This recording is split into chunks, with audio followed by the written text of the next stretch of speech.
À l'occasion du point de presse organisé par les petits-fils de Simon Kimbangu, de lignée Kisolokele et Diangenda, en leur nom, nous tenons à vous remercier très sincèrement d'avoir répondu à leur invitation, malgré vos multiples occupations. Et vous souhaitons la bienvenue dans la résidence du premier fils de Papa Simon Kimbangu. Nous avons cité Charles Kisolokele, dénommé résidence Maman Mouilo, leur grand-mère. Après 25 et 23 ans de séparation familiale, ils ont décidé d'aller rencontrer leur frère aîné, Papa Simon Kimbangu Kiangani, aîné des garçons, avec les autres lignées Dialungana, le mardi 29 juillet 2025, en Kamba, leur village natal. Après plusieurs années d'absence, il est à préciser que cette rencontre s'inscrit dans le cadre purement familial. Ça n'a rien à voir avec l'Église. Depuis le 22 juin 2025, date à laquelle ils ont annoncé leur voyage en Kamba, beaucoup de contre-vérités ont été dites. Et pour dissiper tout malentendu, aujourd'hui, ils ont décidé de tenir ces points de presse. Je passe pour le présenter sommairement. Nous allons partir de gauche à droite. Vous avez à ma gauche ici, c'est Papa Charles Diangenda Kisolokele, le fils de Papa Diangenda Outima Joseph. Au milieu, nous avons Papa Kisolokele Christophe Tousimbana, fils de Papa Charles Kisolokele. Et enfin, nous avons Papa José Diangenda Kisolokele, qui est le fils de Papa Charles Kisolokele. Ils sont trois ici. Tous ne sont pas là. Ils sont seulement représentés ici. Les autres ne sont pas venus. Sans plus tarder, pour ne pas abuser de votre temps, nous allons accorder la parole à l'orateur du jour, un de leurs, pour débuter ces points de presse. Je vous remercie. Merci beaucoup, Papa Fango, pour l'introduction. Et nous remercions aussi toutes les chaînes présentes, parce que vous avez bien voulu répondre au point de presse que nous voulons tenir. C'est pour cela que vous recevez toute notre gratitude, et pour tous ceux qui nous accompagnent dans la prière, dans cette démarche combien spirituelle. Nous vous remercions aussi pour cet accompagnement-là. Et effectivement, comme Papa Fango l'a dit, c'était important que nous apportons quelques éclaircissements quant à cette démarche que nous sommes en train de faire. Donc, pour rappel, le projet d'aller en Kamba est venu à partir de 2024, quand notre frère, le chef spirituel de l'église kimbanguiste, Papa Simon Kiangani, a lancé l'appel pour que nous puissions tous rentrer en Kamba. C'était le 8 juillet 2024. Et suite à cet appel, nous avons répondu positivement et nous avons écrit à notre frère pour que au mois d'octobre déjà, nous avons proposé qu'ils nous disent quand est-ce que nous pouvons venir pour le rencontrer. Et malgré les appels que nous avons faits, nous n'avons pas reçu de réponse. Et quand nous nous sommes rapprochés du 8 juillet 2025 de cette année, donc, on s'était dit qu'une année c'est quand même beaucoup depuis l'appel a été lancé, surtout que auprès de certaines personnes, il apparaissait que c'est nous qui étions contre cette rencontre-là parce qu'on n'a pas fait suite. Alors, c'est pour cela que nous avons entamé la démarche actuelle et nous avons proposé que nous puissions venir en Kamba le 8 juillet.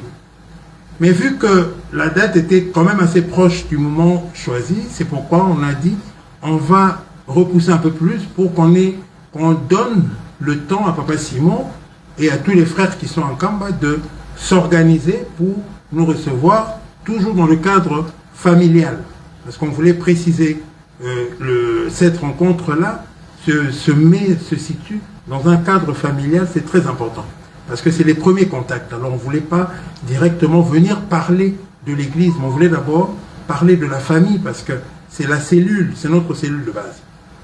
Et c'est pour cela que nous avons proposé la date du 29 juillet, qui est significative pour nous, parce que c'est cette date-là, principalement, qui a connu l'accident de Papa Diangenda quand il allait à Tchela voir son frère, Papa Kisolokel. Et cet accident-là, pour le kimbanguisme, représente quelque chose de très important. Et alors, c'est pourquoi nous l'avons choisi comme date, pour pouvoir faire cette rencontre-là. Et nous avons écrit justement pour donner le temps, pour dire à notre frère, à notre grand frère, qu'on arrivait le 29. On l'a laissé le temps justement pour qu'il ait le temps de s'acclimater ou de se préparer quant à ça. Mais, étant donné qu'on n'a pas reçu de réponse, on s'est dit, puisqu'il n'y a pas de réponse, ça veut dire qu'il y consent. Parce qu'on dit qui ne dit mot, consent. Donc on considère qu'on était d'accord sur le principe.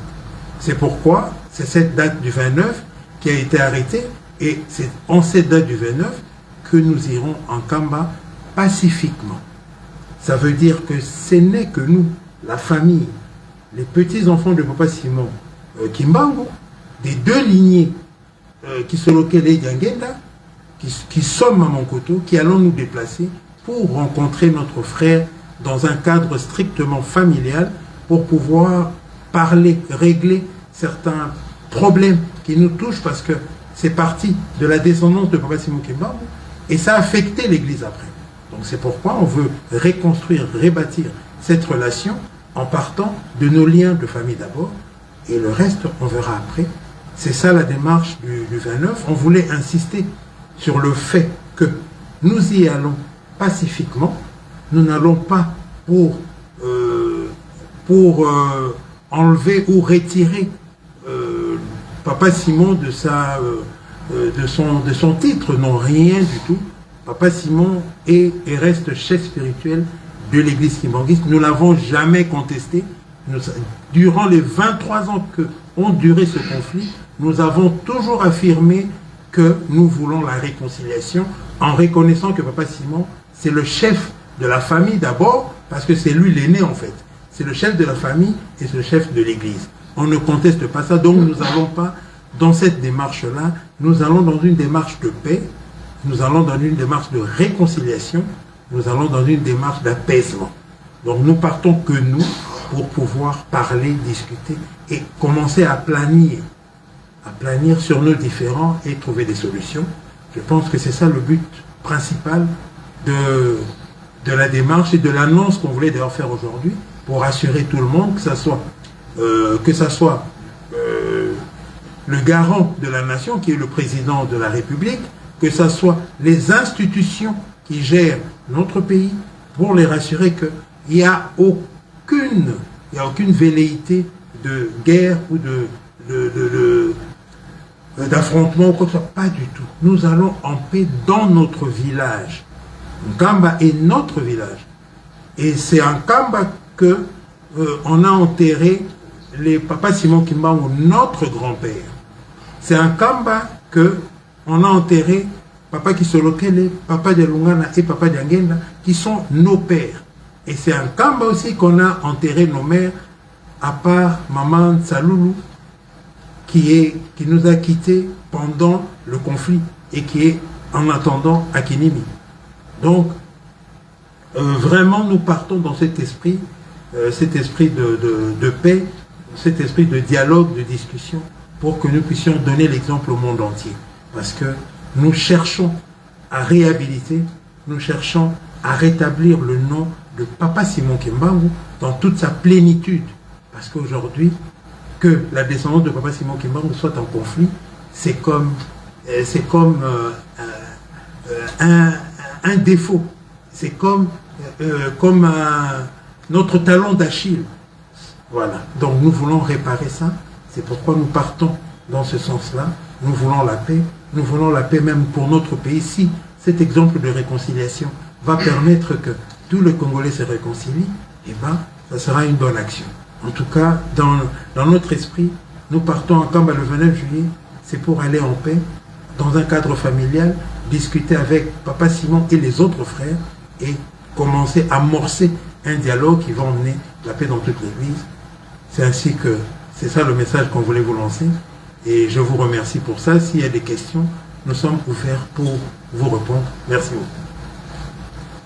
Merci beaucoup, papa. Avant qu'il me pose des questions, si vous pouvez le faire en lingala, un petit résumé. Un petit résumé pour ceux qui ne comprennent pas le français. Merci beaucoup, papa Fango Fango. Tolobi boy. Tolobi était lelo ceux qui te sangisi bino bande kwa et ça na tina moko. Tango essayer koki pour être toko kako pesa façon to ndengi tozali kotale la likambo. Makambo nyonso. Bokabwanyo ya biso mokili mombeyebi et bandi ça fait 23 ans. Et où me dit déjà. Et ce temps molai. Et tout ça là qui va démarche belé pour être toko kako boma likambo wana. Tokenda même kokuta na centre tout ça va démarche belé kasi malheureusement tozali kokoka pardon tozali kokoka koyoka nati malgré au effort nous tout ça là qui to communicanda to sengi même ba konzi ba kota na likambo yo batu mingi ba koti ba salisi biso mais to aboutir te na likambo wana. Alors c'est mon avis ça là qui makasi mingi tangu na 2024 mbule uti koleka to yoki Papa Simon Kimbangu kiangani apesi message ya bobengi batu nyonso babimaki tokoka kozonga bisika moko pona tozongisa lingomba ndenge batata batikaki yango. Et par rapport ya kobenga wana abengaki biso topesaki e anotobi tondimi yango na motema na biso nyonso boloba na biso kaka mokolo nini mpe bisika nini tokokuta kasi tozelaki tomoniki réponse eyete malgré tokomaki malgré tobengaki malgré totuni mais réponse ezali koyaka te mais ntango tomoni ke tolingi tokokisa mbula mobimba depuis likambo wana elobamaki biso tobi te lokola baza kopesa biso mokolo te tika biso topropose nde mokolo comme ça au moins ekotya biso nyonso d'accord yango wana bomoni ete tozwaki likanisi ya kopropose le 8 juillet parce que ye mpe apesaki mbela wana na le 8 juillet yango biso mpe tolobaki ete topropose le 8 juillet mais ntango totali tobi le 8 juillet eza penepene mingi yaya na biso na bandeko mosusu ntango mosusu bazala na besoin ya kose préparer mpona koyamba biso yango topusaki mokie tobi bon totanga ata na fin du mois le 29 juillet oyo mpe ezali mokolo moko important na kati ya vie na biso ya bakimbangiste parce que ezali mokolo oyo papa Diangenda Kuntima Joseph asopaki makila na ye na lukulu yango wana ntango topropose mokolo wana tokomi na bandeko na biso mpe toyebisi bango ke voilà topropose toya le 29 nde tokoya to ya komonana ntango tokomi tozeli mpe réponse mais réponse mpe eye te ntango tomoni réponse eza te biso tobi bon yaya andimi yango parce que tolandi mpe mwa moke na ndenge na ebandela makambo ndenge elobamaki ye moko alobaki ete toza kozela bandeko bakoya awa le 29 donc biso tobi bon toza koya yango nomoni ete démarche na biso econtinue po ete toza kose préparer tokende le 29 juillet 2025 et tolingaki mpe koloba parce que toyoki ntango mosusu bato mosusu bakokokanisa bango bakei bitumba bakei kobunda bakei kosala ni bakei kolongola yaya na bango tobi te likambo wana eza bongo te toke na compte ya lingomba te toke na compte église kimbangiste te toke na compte ya famille Kimbangu c'est différent yango tolobi biso malamu biso nde tolakisa nzela tolakisa exemple ya malamu tokende tosolola tobongisa po ete kongo ya koko na biso oyo bato bakomi kosakana ya likolo ya conflit ya bakoko na ye alors biso tolongo na kilo wana tolongo la salité wana au moins mokile lobete ah bato bayokani babongisi comme ça tout le départ ya sika et c'est mon abiso ya mwana on tobi to aliko kendela na kimia to ko mema mutu te to ko keka biso na biso biso ka bakoko biso nde tokei comme ça to sola na famille toke na kimia tokei ko luka bitumate toke penza na kimia nyos pona to solola to chepe elikete bande ko na biso kuna akoyamba biso pe na kimia nyos to sololi to yokani na nenga famille allez to zongi na biso pe na kimia to ninga kete au moins salité wana mbindo oye likolo ya komba papa Simon Kimbangu likolo ya conflit na biso ya kozanga boyoka na biso ekoka kolongwa to sukula kombo wana ya mwana démarche to ali kosala et ya moto lingaki ta vento kende mokili mobimbe yebete bakoko Simon Kimbangu bazali ko kende na mboka na bango parce que nkambe ya mboka na biso to lingi to kende na mboka na biso to kende na kimia to kende pona ko bongisa pona ko panzate pe onyo se koleka na nasima elekana na kimia kaka yango na pe to lingaki mokili yeba yango pona te balati sabiso loko moko balati sabiso elamba moko ya mabe to ali na yango te to ali ko kende ba to kende vraiment na ndenge ya ba homme de paix ba lobiete oya ko benga mwana ya Nzambe ezali mutu ya lukaka kimia oya mema kama malamu biso to lingi ba benga biso bana ya Nzambe yango to lobi to kende to bongisa to ko ka gocha kimia na likambo ezali ko tongisa biso ya mwana o bomonete to bengisa kibino au moins tolo baliloba bokoka koyoka bopanza na mokili mobimba pona ko ebete makile ya papa Simon Kimbangu ba descendant kuna ya papa Simon Kimbangu ezui décision était makambo nyonso bale ko kabola biso to kwa kosisa yango to banda likambo ya sika. Merci beaucoup. Voilà, je crois que vous avez très bien suivi religieusement la communication de nos papas. Nous allons prendre 6 questions.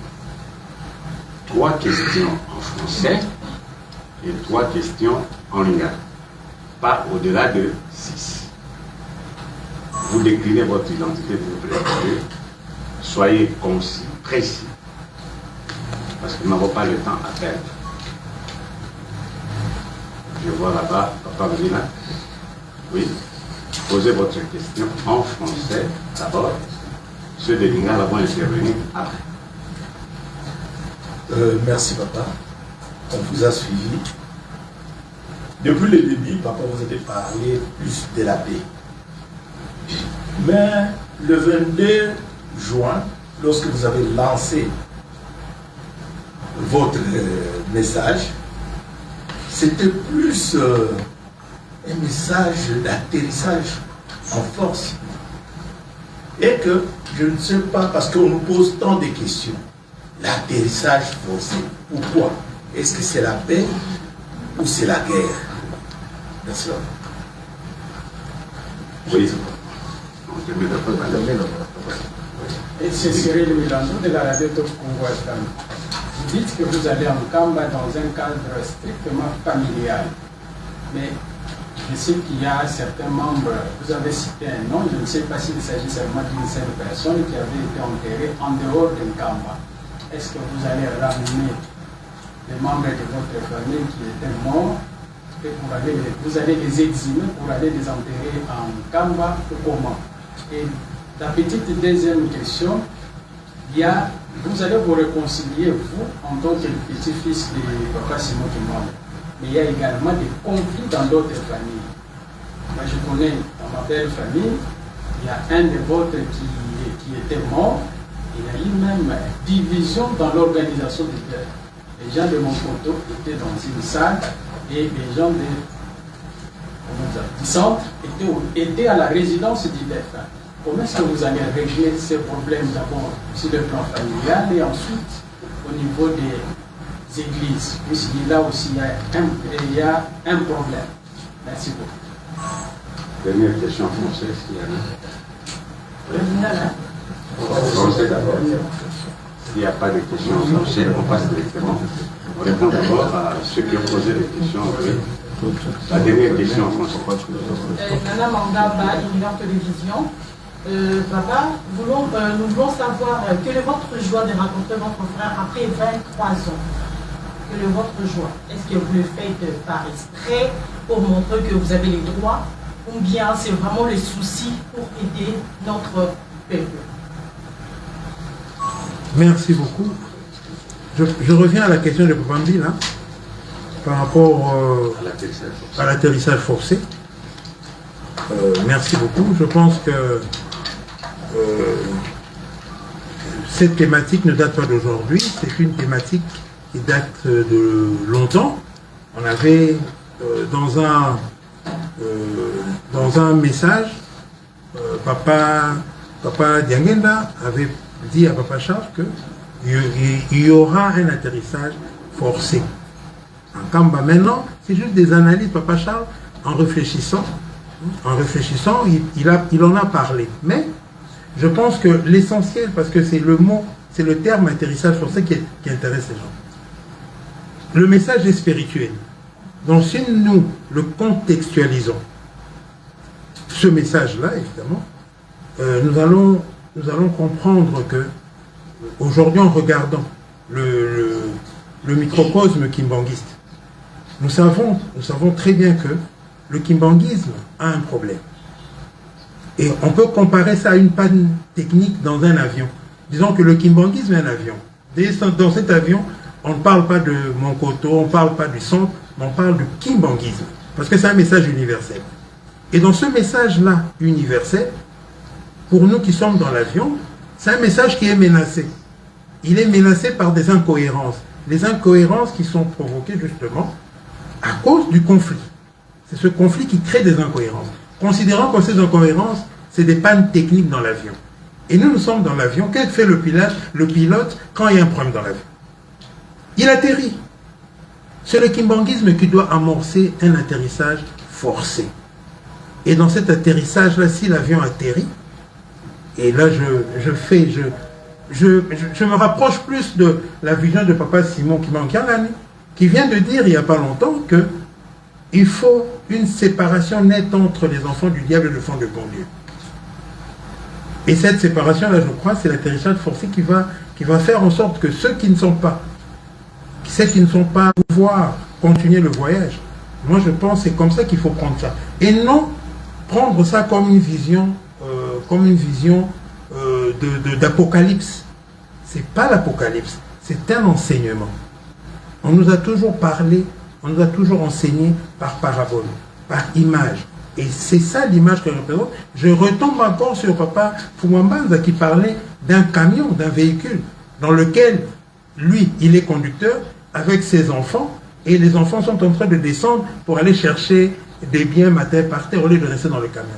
Moi, je pense que ça fait partie de ça. Le camion dont Papa Fumambanza nous parlait, c'est l'avion dont Papa Fumambanza nous parlait. C'est l'avion qui fait un atterrissage forcé. C'est le camion qui est obligé de s'arrêter pour attendre un arrêt forcé pour ramasser ces enfants qui sombrent pour l'argent. Ouais, c'est juste des jeux de mots, papa. Quand on contextualise, de risque qu'on aille faire dire à des mots, leur sortir de leur contexte pour leur faire dire ce qu'il ne faut pas. Moi, je pense que c'est vraiment dans ce sens-là, c'est dans cette logique-là que cette thématique-là a été abordée. La deuxième question, je pense, c'est pourquoi je vais ramener les corps et tout. Pour la question que nous a posée notre frère de Top Congo, je crois que c'est simple. Nous n'avons pas besoin, nous irons le 29. Nous ne pouvons pas directement aller avec le corps de maman et le corps des autres frères et sœurs enterrés à Kinimi. Donc d'abord, ces voyages-là du 29, vous savez, si nous arrivons à nous entendre, c'est fini. Le reste, même quand vous parlez de conflits, chez les kimbanguistes, ils nous regardent. Il suffit que Papa Joseph, Papa Christophe, Papa Charles parlent avec Papa Simon, arrivent en Kamba, vous ne pouvez pas vous imaginer, les choses vont s'accorder comme ça. Les gens vont commencer à se parler, et le corps de notre maman, notre chère maman, Papa Christophe a parlé de corps, parce que c'est la maman d'abord. On a enterré notre maman là-bas, à Kinimi, on a enterré nos frères là-bas, nos sœurs là-bas, en pleine brousse. Vous ne pouvez pas vous imaginer ce que ça nous fait. Vous avez épinglé un problème aussi important. Je n'aime pas parler de ça, ça me donne l'émotion. Mais vous savez, c'est pas possible. Nous, Kimbalistes, qui pouvons prêcher la paix, c'est par nous, les gens qui prêchent la violence, ce n'est pas Kimbangu. Si Papa Simon Kimbangu a réussi dans sa mission parce qu'il a prêché la paix, n'eût été cette paix-là, la non-violence qu'il a prêchée, c'est ce qui a fait que l'église kimbanguiste devienne ce qu'elle est devenue aujourd'hui, malheureusement. Donc, même pour les familles divisées, comme vous l'avez bien dit, il suffit que les petits-fils de Papa Simon Kimbangu se mettent ensemble, tout va aller et vous verrez vous-même, sans effort, les gens vont se réconcilier parce que les gens nous observent. C'est cette réponse-là. Même les familles divisées pour de fêtes, vous allez, les gens de Mokoto, une fête à part, les gens d'Nkamba à part, tout cela prendra fin. Et nous sommes conscients.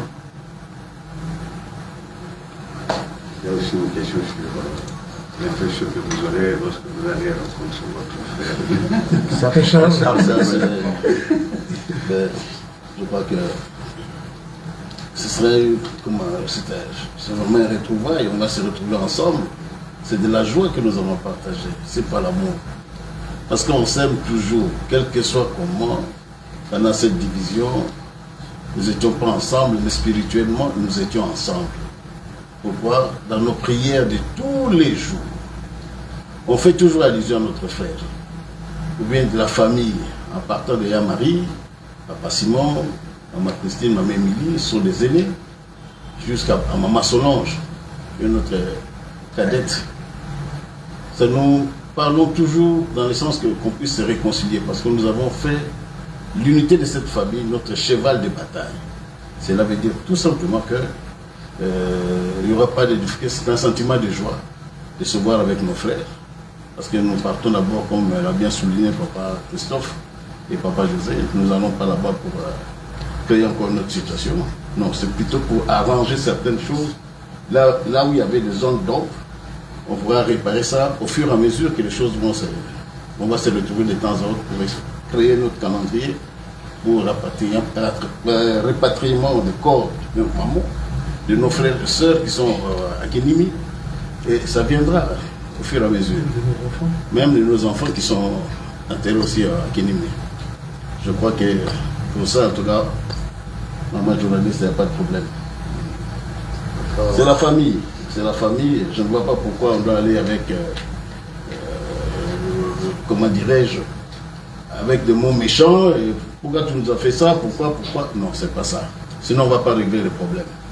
On va arranger d'une manière de telle sorte que de nouveau, bien l'ancien visage de l'Église, cette image qu'on a vraiment, comment dirais-je, on a changé cette image de l'Église.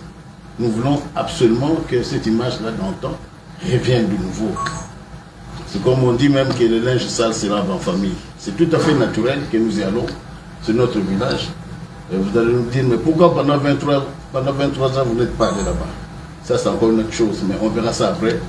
Laissez-nous d'abord partir là-bas, arranger ça en famille et on verra le reste.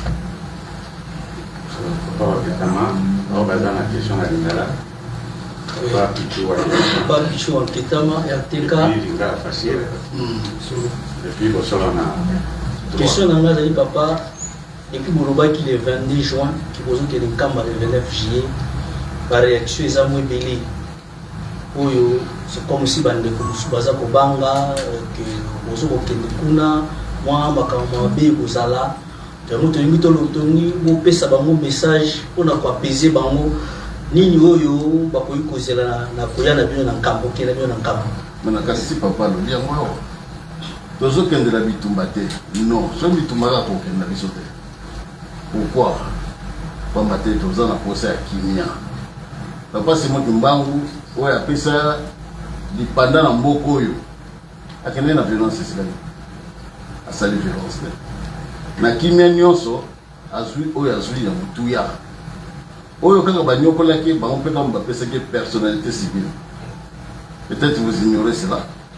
oyo banyokolaki Simon Kimbangu bango bapesaki personnalité civile kakokobondela ndenge ye alingi azwaki ona mpe na oyo asalaki na makambo nyonso asalaki makambo esi nyonso asalaki mpona mokili na biso mpona mokili mobimba parce que asalaki yango mpona bakimbangisi te mais asalaki mpona mokili mobimba d'ailleurs na ntango oyo aza kosala wana aza koprone te ke asalaki mpona RDC non aza kosala mpona mokili mobimba epai nyonso moto mundu azalaki na kati na bowumbu akoka kobika yenge mokundoli te aye kokundola oyo ezalaki ya kobombama abimisi yango libanda na nini na kimia asalaki na kimia makambo nyonso asalaki na kimia koma biso sikoyo tolandi ye tozala na kimia te discours ya koyina na wana totika yango tozokende bitumba te koswana te soki nini ezali te tozokende mpona kokutana tosolola tobongisa na bandi démarche na biso eza na sens wana eza na sens mosusu.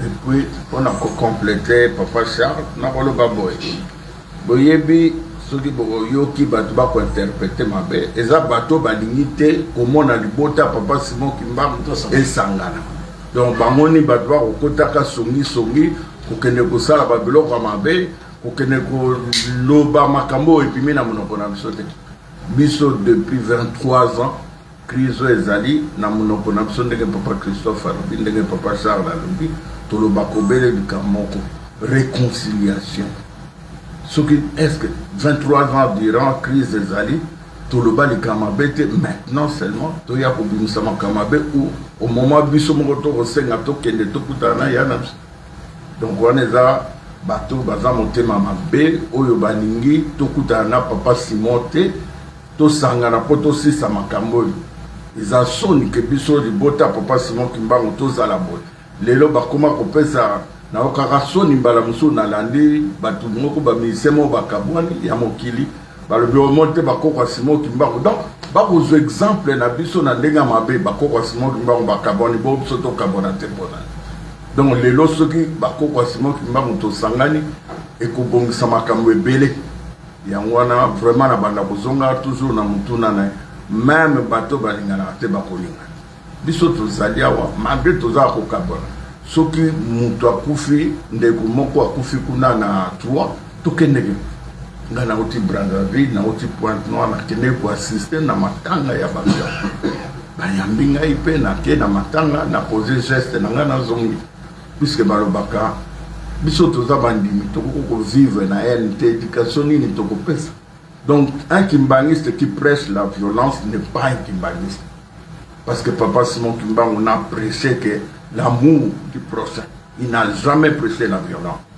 et par contre biso a priori biso donc tout oyo boko yoka ezaba kosala nyonso po ete badécourager biso tokende na nkamba te mpona mpe basala babangisa papa Simon na nkamba po tokende kuna te c'est ça l'objectif nous ne sommes pas là yango wana mpe conférence alelo ezalaki important po topesa message wana ya kimia ya paix jamais yango so tolingaki bato mingi bakanisa ete tokende na lingomba mobimba bato tosambelaka na moko non mpona kolakisa bonne volonté na biso bonne foi na biso yango tokendeka libota biso e toyebi ete bakosala biso mabe te pamba te toza bandeko ya papa Simon toningi okutana na ye na biso mabe ezawa bafamille nyonso bazalaka na baproblème bakutanaka pourquoi pas non message wana totindi papa Simon bato bakokende kokosa ye azwaka makambo wana en considération te parce que biso bandeko na ye tokende na kimia merci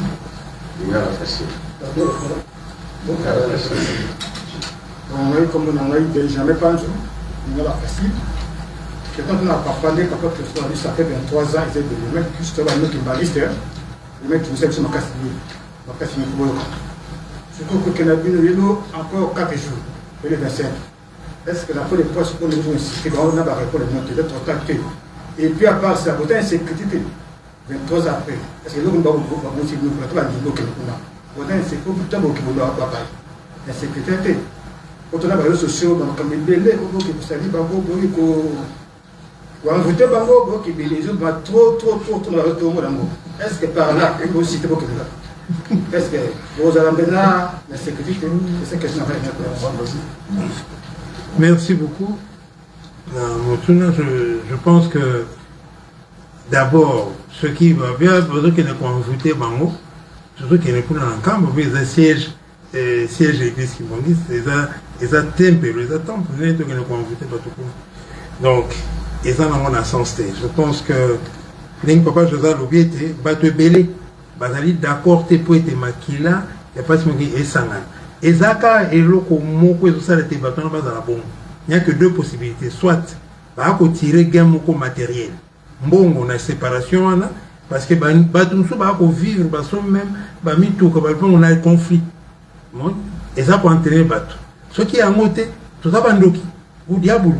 Parce que diable, il s'engage, il a beaucoup à soit aux andoki, diable, moi, Satan, soit, vous voyez qu'on a bien mon matériel. Dans les deux cas, ça ne nous intéresse pas. Ce qu'on va dire qu'au lieu 23 ans et coquille. Ce qu'on va dire qu'au lieu 23 ans, c'est suffisant. Aux jutins pour s'enrichir, qu'il y ait ça la vie. Mais bima la famille, c'est que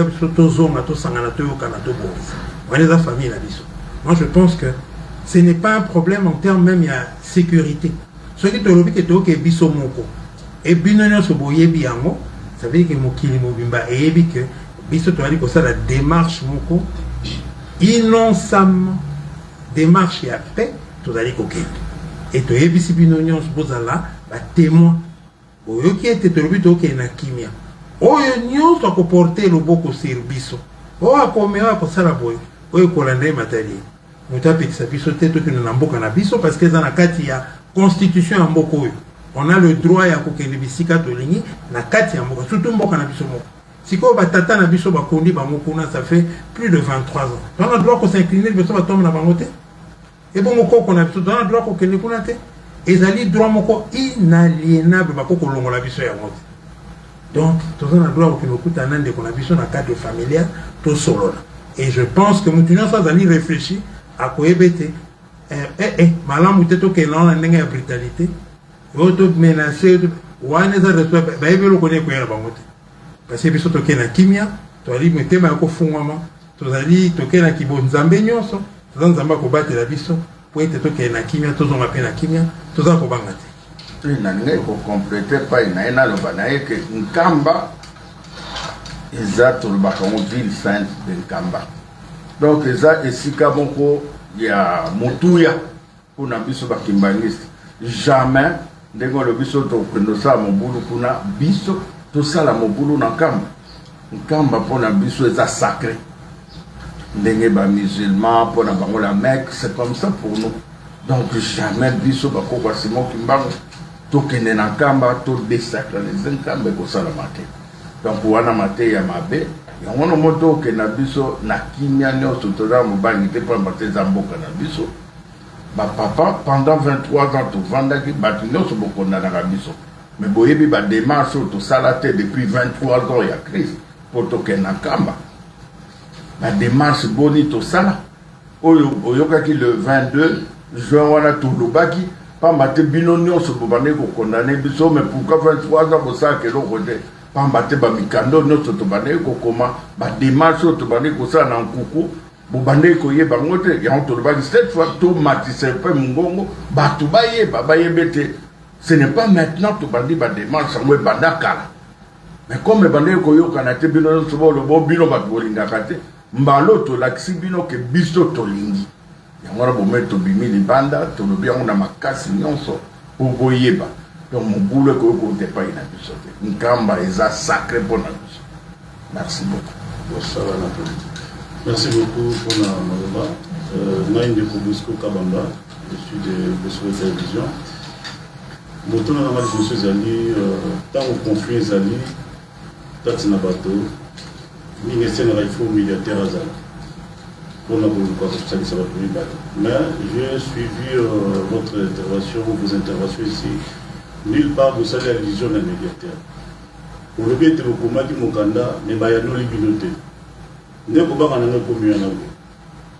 La négative est belle. Chose à battre à Moussika, mais tout à l'heure, rapidement, on va rentrer dans un fait de Papa Simon qui m'a envoyé monter à Kimia. Alors, on a un problème. Mais quand il y a un bon tabino, ils allaient prendre la mort pour ne pas reciter comme mon aïe. Allez, mon tambour, Papa Zabo. Est-ce que Madame nous a aucun débrouillé? Alors, moi, le roi, il est dans l'échec. Autant que papa Simo, mais nulle part, moto, au biso de la musique.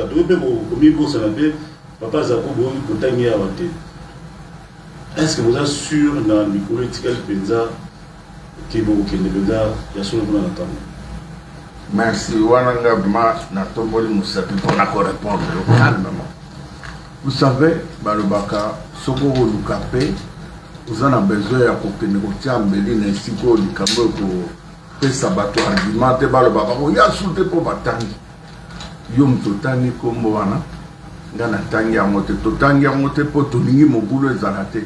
Balobata, il y a soutenu et Zala argument pour être surtout Baboya Token Nakama. Il y a un tolobiso et Boliko Lukanape. Tango tokozala biso moko tokobongisa likambo wana ya ndeko na biso ndenge olo mais ya solo nalobi na bino pendant 23 ans ya crise bolobi médiateur aza te c'est faux nayebisa bino moto ya liboso médiatrice c'était Mama Sifa natangi kombo na ye la crise oyo ebandaki abengisa biso bandeko nanga bazali tokitaki awa abanaye kovanda kote ya bureau ya PPRD ezali azalaki na résidence moko wana bato tokendaki wana bamosusu mpe bakufi nano te bazali awa tokei kuna mama aleli alobi bino bakopa Simon Kimbangu boyokana te alobi papa na bino wana fe Moïse Kabila akufi ntango tokovoyage na ye même ntango azalaki na rébellion na sac na ye azalaki na photo akoko na bino et nous a surpris alakisi biso photo yo mobali na ye père son âme fait Moïse Kabila abanaye kotambola na photo ya papa Simon Kimbangu bongo bino bokosala soni asaretaki na biso te amonaki mpe bandeko na biso nkama donc soki tobandi kotangela bino bato oyo eza na wana ntina kotanga te on a intéressé même le président Kabila à l'époque qui a envoyé des gens papa Charles est là, papa Christophe est là. Surtout, citer les binoba médiateurs. Mais vous savez pourquoi tout le monde dit que crise n'a pas apparemment, c'est une crise moins spirituelle. Tout le monde dit que bakota mutuana obeta to ngam tuna sisi crise abako kwa Simon Kimbangu. Ya mwana biso to telemi biso moko to zuli kanistobi tout le monde qui est président de République atindi bato ebele et ko bongate. Bo mona te ke likambo ça wana. Voilà des konanga ya wana moni mbado to telemi biso moko to boy médiateur to boy to tinda ba to kelena no biso moko. Pamba te ko concerné biso za sonia biso ba mikolo bo batata boy. To benga toujours to lela toujours ba ba ko ba to wana pe muso ko kene kuna ba convaincre ndenge muso. Donc ndeko na biso otangi soki yem ta kozana base ya chèque makambo moins biso na misu ya presse ya mokili mobimba. Ndenge papa Christophe alobi, ndenge papa Charles alobi, bino koza ba témoin na biso. Teto ke na kimia ya mona to boyi na biso ba médiateur. Papa Simon to tindela ke ba lettre na nkusu. To presi mutu to yebi e komi alobi na komisi papa Simon jupe mukanda. To lo bakana bino te pa mate to ina ke zana entre biso. Ya mwa lelo to lobi ka po batu ba ba position na biso. Po to limite na lobela ke onanda kwa nzambe na zoka maloba na Pointe Noire.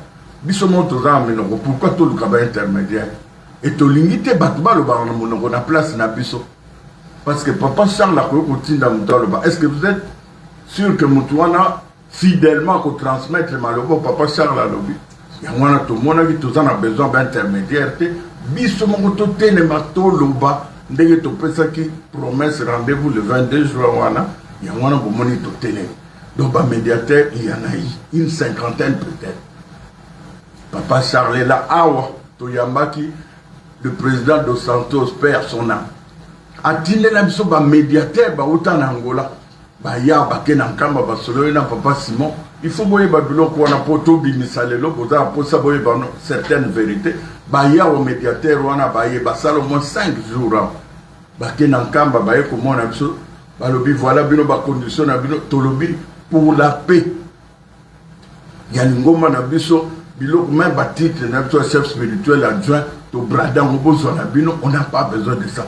Parce que mon konzi Alingombo, papa Simon Kimbangu, a zagi na titre de mon côté.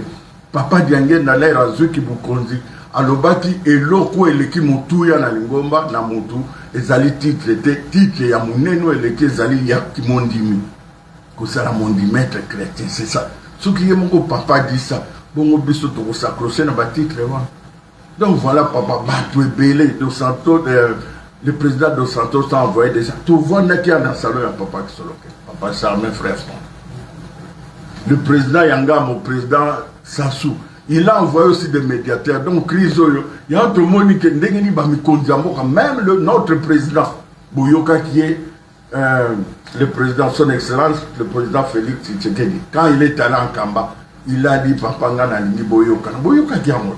Donc, c'est tout le monde, vous pouvez, tous ces gens, pourquoi et s'imiter Bami Kondiambo, comme ça, Congo, Brazza, Congo, Kinshasa, Angola.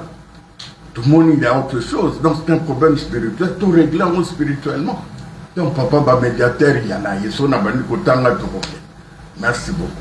Joël Baba, et puis aussi, c'est notre papa, Villa Tokate. Merci beaucoup, papa. RTK Brazzaville. Maintenant, on a allé, on a dit que nous exposé la vie en malade. La démarche, nous sommes sali, et les autres, nous comprendre que les médiatique a pu bénir la casse, la protection de Matambo, mais à bout de les lots, vos décisions. Vous lancez à travers le monde, ils ont raté, vous raté, vous pouvez rater, mais les gens qui sont vraiment. Donc le 29, vous nous avons à l'école en maïe. La disposition sécuritaire ni bino bozui pour la bokoma tina mboka nkamba bosolo lipe bosolo parce que nous avons eu votre piège na épée bokomi boleki mais bon betika libobete na sima c'est parce que bayaki. Alors que limite la disposition sécuritaire nous papa va préconiser to bazui pour que nous soyons merci papa cher la disposition sécuritaire nous retourner disposition de bosses à Nzambe Nzambe mtazali combattre la mission jusqu'à ce jour c'est lui qui nous protège. Comme on a eu Tata Nzambe, comme on a eu Koléyesu, comme on a eu Papa Simon Fimanga. Tu as vu ceux qui vont basali banane. Même la médiation, par rapport à la zone, papa Diangela, la bande Konaye, papa Kisoloke, papa Dialungana. Papa a répété, même dans la Nzambe, à Kolokana, biso était. Yo mona wa pingana sana conflit na mwasi na ngai mama bibi. Na que nous tata wa nzungasa. Je crois que tous les qui m'ont dit savent très bien. Mettons-nous d'accord. Nzambe pas tirer battre une épreuve. A tiré une épreuve pendant 23 ans. On a tenté partout, ça n'a pas abouti. Kambate lilobo bango lobby yango ko ko yate tango ya lobby ete ngana mwasi nanga mama bibi to swani to kamatani naka no lukamutu mosusu aya ko vanisa biso. Dieu est jaloux. Dieu est vraiment jaloux. Il y a tellement de conflits au monde, dans notre pays, dans l'église, partout, il y a des conflits. Ils viennent aussi ils viennent chez nous aussi demander conseil. On leur donne des conseils. Mais pourquoi pas nous autres, nous-mêmes, se mettre autour d'une table et résoudre tous ces problèmes-là? Est-ce que ça a été dit? Je reviens à ça. Parce que papa, nous sommes dans spirituel. Nous sommes dans spirituel. Ça va dire déjà qu'il y aura des conflits. Il y a un moment où si vous avez un poste, vous avez un poste, vous avez le lieu Mabota, nous sommes les autres. Si vous avez s'ajouter, papa Simon Kangani, à s'ajouter la carte de Kamo et toujours Kenya. Si vous avez un papa, combattre lui, si vous avez un union sur le Kamo Moko, et pas à Koko Nabino, Koko Nabino Boyate. Allez-y comprendre que démarche d'abord dans ce sens-là, ils ont très bien énuméré cela, ils sont clairs là-dessus. Par rapport à ça, sur le plan sécuritaire, nous tourné, nous avons mis ça, nous avons et Européen, nous avons dit que nous sommes Congolais. Nous sommes sous-Congolais, nous sommes des Congolais. C'est tout à fait normal que l'État peut à garantir le peuple. Parce que nous sommes Congolais. On va le faire allusion à la Constitution tout à l'heure. La Constitution nous permet d'aller partout s'installer dans notre République de la RDC. Je peux aller à Lubumbashi, là où nous voulons. Et personne ne va nous inquiéter parce que nous sommes chez nous. Et de surcroît, Nkamba, c'est notre village natal. C'est parce que pendant 23 ans, on n'a pas voulu qu'il y ait Benson. On a évité ça. Nous avons évité ça pendant 23 ans. Nous nous sommes dit non. Allez, par la force, ce ne serait pas une bonne chose. Mais voilà, là où nous en sommes aujourd'hui, nous y allons le mardi, le 29. Je pense le mardi, je pense. Nous allons le 29. Et nous mettons Dieu au centre de tous nos problèmes. C'est une démarche d'abord spirituelle. Et je sais que nous serons accompagnés par... l'État va nous accompagner dans cette démarche.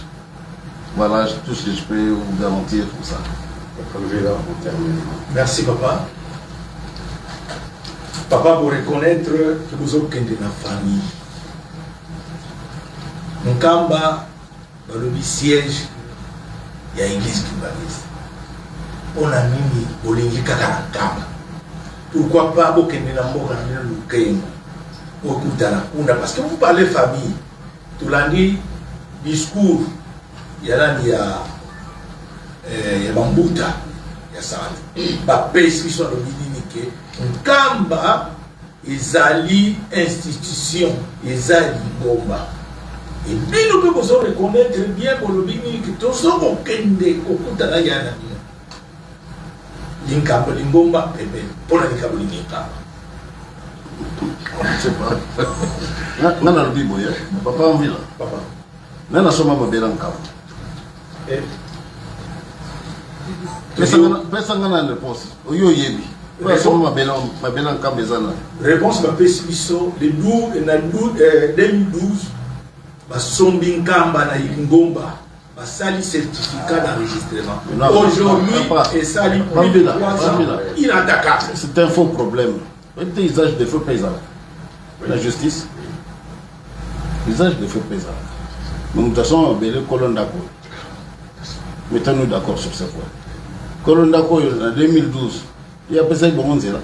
Il y a ça. Bien ça qui déjà pas oui. Vous êtes. Mais alors, on ne va pas pour ça. C'est notre village. C'est à nous. Quand vous avez mis ça. Les gens qui ne peuvent exhumer papa na bisote, ça sera vraiment de l'impolitesse. Et vous avez manque à sagesse. Non, nous ne partons pas pour ça. Nous voulons tout simplement la paix. Ils ont m'appelé à Koko la bisote. Ils ont dit que Mokate en 2012. Non, la Tegela qui va moi en 2012. Non. Parce que nous avons dit papa qui sont roqués. Nous avons dit que et pourtant, ils ont m'appelé à Yemoko. Ils ont mabélé à Yemoko. Mabélé, on les a dit, il y a Yemoko, mabélé, on a papa qui se loquait à Somaki. À Somaki, on a bon, on a yé. Alors, je vois très mal, pas qu'on a été, ceux qui n'ignorent parce que, là, non, les gens ont été natés. Les appels sujet du jour. Ils sont là, qui miezala, Libota, et Zonga, Bomoko. Comme ça, on va voir le reste, ce qui va se passer. Parce que ça démarche d'abord la famille. Rien que la famille. Quand on peut nous en avoir sur le bâtiment, on compte à tout. Les alliés qui ont biso moko kaka. Le 26 août, quand on a dit ça, papa Simon le 25 là, tout quand on a biso na biso, on a qui ont na kati. Personne n'était là. Personne. Donc, papa, on a encore complété, papa, ça. Au début, on a dit qu'en Kamba, on va bien jouer en Kamba, mais papa Simon est en Kamba. Je vais vous révéler ça secret, mon co. Papa Simon, dans un voyage, je peux me tromper. Il fallait y aller à Kinshasa ou bien à Brazzaville. Nous nous sommes dit, ah, et vous allez plutôt couper, ce qui est à Kinshasa, tout le monde a un centre d'accueil. Parce que Bissot, ce n'est pas partout à vous allez qui n'a pas ça tout. Donc, surtout que dans le cas, pas en cas limité, Maintenant, soit dans un voyage, il y a un Kinshasa, tout le monde est à Kinshasa. Donc, ils sont tous après, tout le monde est partout. Vous savez, je veux aussi vous dire quelque chose. J'étais là, dans l'époque du président Kabila. Il a proposé, tout que nous coûtons à Papa Simon dans le Bumbashi. On a organisé cela, mais comme toujours, pourquoi le Zamba n'a été ça? Moi, j'étais là, j'allais tout le temps là-bas, tout le temps. Donc, au mon avis, ce n'est pas. Et puis, tout le monde, parce que les alliés m'ont conscience, les camots, tout le monde, ça puna, mon toit, au bébé, ça m'attendait. Voilà, et engagé, biso, pas battre les camots, et ça, et si kawana, à moins que Badoubaye, Baka Valère, il y a place au batalis. Biso, tout le monde, Valère, en camp. Voilà pourquoi on vit là. Sinon, il y a ça spirituel. Si vous avez besoin d'un camp, tant mieux, toquer dans le Mekinsuka, tant mieux. Pas une autre, tous après, tous à disposer. Merci. C'est cette TV, maman. Marbi, à posant la vérité. Maman, c'est cette TV pour maman qui est pas tout le monde. Merci pour la. Nous avons poussé vraiment. Je me présente d'abord Madame Raïssa Boula, journaliste à CCTV pour la grande émission Massoula Moka. Et nous sommes à Lingala, dans tout le Lingala. Après le 27 juillet, tout compté église, après le 29 juillet, tout compté église qui m'a dit que Yamokoto, tout le centre, beaucoup et l'Okomoko. Et puis à mi balé, est-ce que vous ondima Kozo, à tout le Kosangana, à 4 centres d'accueil. Merci. Tout n'a pas facile à vous répondre. Sur les démarches, dans le soto que nous avons, ils allaient poto sur le bosso, les bottes centres pour la bon samakam. Parmi ma camboana, celui qui est dans le bosso, et vous avez la systématique. Mais pourquoi tu es sur le cambo, tu bon ici les cambo, souci na biso boyoka et papa ça, l'ingomba et zonga bomoko. Mais sur les zongi bomoko, on dégaine tous à sous des églises que awa batumso, kuna batumso. Donc maman, tu peux zonga avec simplicité. N'a pas qu'il y a un non, que biso da ba titre était. Parce que mon konjali ngomba le bagi ba titre wana yango te mte conception du corps. Tu crois que ce que un titre amené nanda wanda mede so bisalenyo za mabenda okota likolo. Donc déjà mon konjali ngomba le bagi na biso da ba titre était. Titre leki munene zali ya mondi. Donc ngana zana mondi matana zoyi mondi et ko sala ngese mingi. Donc voilà, maman, Togozonga, la simplicité, nuance, Togozaku vous presser toujours, pour vous le dire. Cher papa, mesdames et messieurs, chers amis de la presse, nous croyons que vous avez suivi les déclarations des petits filles de nos maman. Nous n'avons plus rien à dire. Tout a été vraiment clair. Et nous vous disons tout simplement que le point de presse de ce jour vient de prendre fin. Nous vous remercions.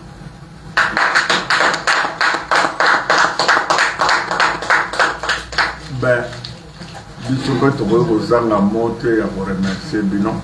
Parce que boyaki yuta tongo tokosenga ba excuse ngai na oti point moi. Donc l'état na vu na kiti Brazzaville na ye na zuma pona to mona point de presse tellement natina ya mwana pour repesa bino respect to sengi bolimi na ba retard to pesi bino awa to za somni satu. Il y a notre sœur maman Micheline qui n'est pas là.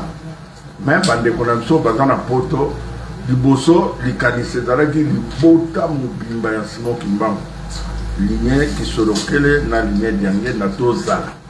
Malheureusement boyebi bamso basala na poto bazala ba responsabilité mais bango pe souci na bango batala oyo biso to kosala soki toyokani bokondimate peut-être tokobengisa bino une deuxième fois pour moni libota ya Simon Kimbangu nyonso.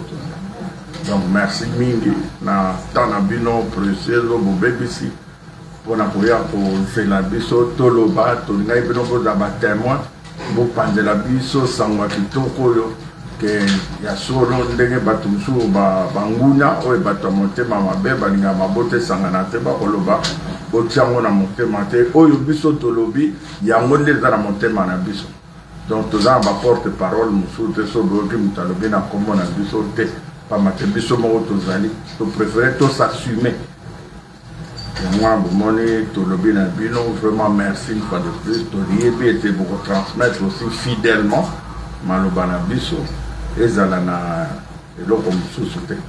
Donc voilà, merci une fois de plus, Nzambe, Tata, Nzambe, moi, papa Simon, mon grand-père, Apambola, non soit l'exilaire na yao, Apambola, bino pesa bino ya mingi, na komba tata moi, na komba santo, amen.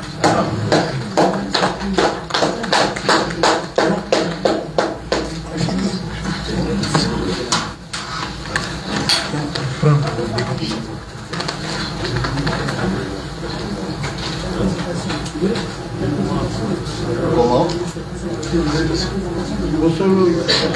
Oui, papa. Oui, non, je parle par rapport au journaliste et le monde dedans. On a déjà. Papa va arrêter. Faut filmer ma photo dans le courant pendant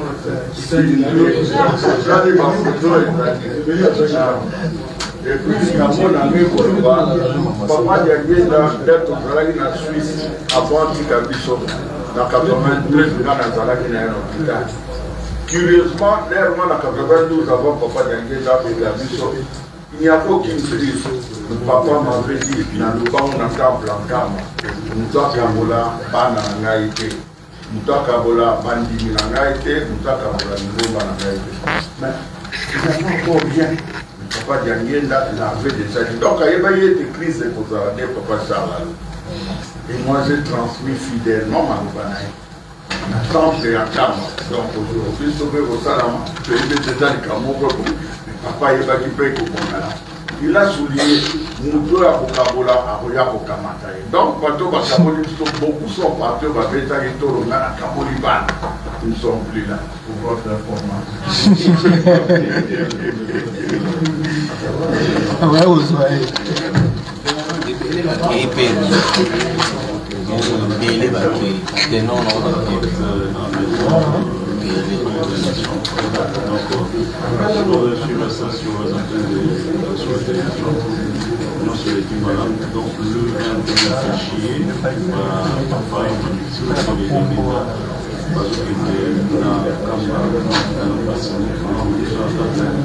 Il y a une consultation de famille pour mon corps, vraiment, c'est un point un peu. Pour les personnes qui ont donc, sur les élections,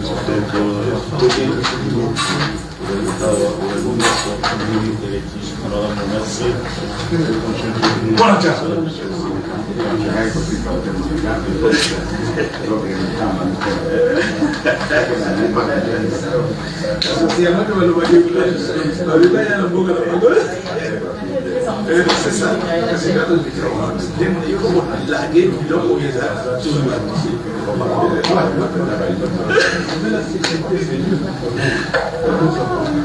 José, yo aucun avocat.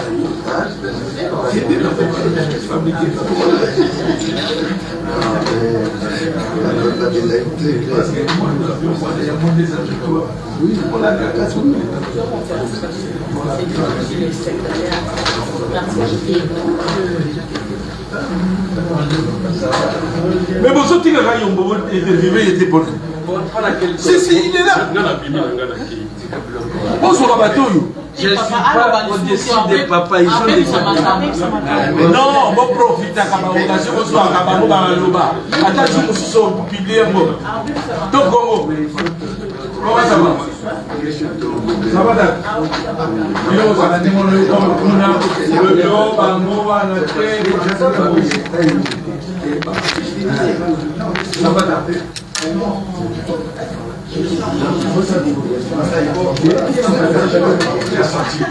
Ça s'est bien passé, hein? Oui, ça va.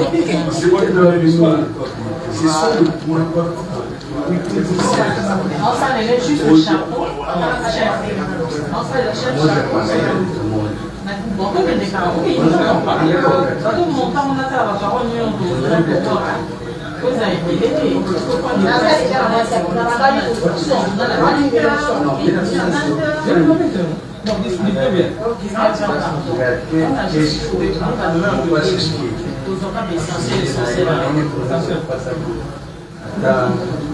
mucha América,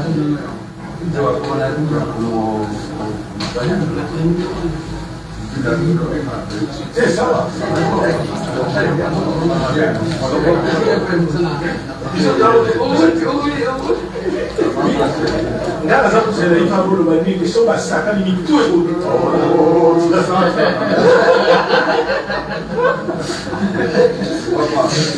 Pas problème, voilà, tu verras. Le soir même, parce que moi, je travaille avec une était mariée, c'est non, ses parents ne sont pas. On a célébré le mariage sans ses parents. Ils se sont retrouvés dans une salle de fête là, tout le monde s'est retrouvé dans la salle. C'est vous en faites. Ça va être ça, c'est notre lei del mondo serve per fare un campo a correre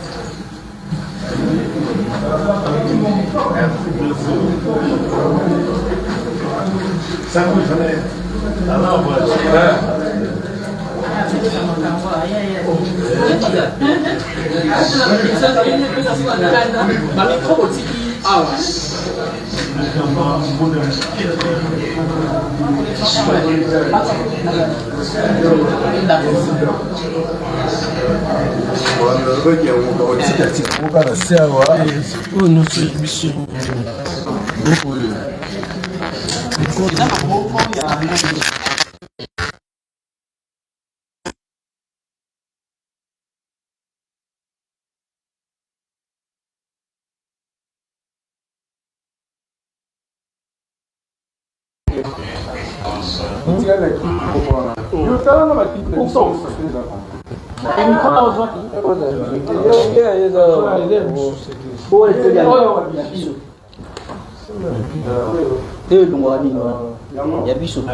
Halo, Ustaz.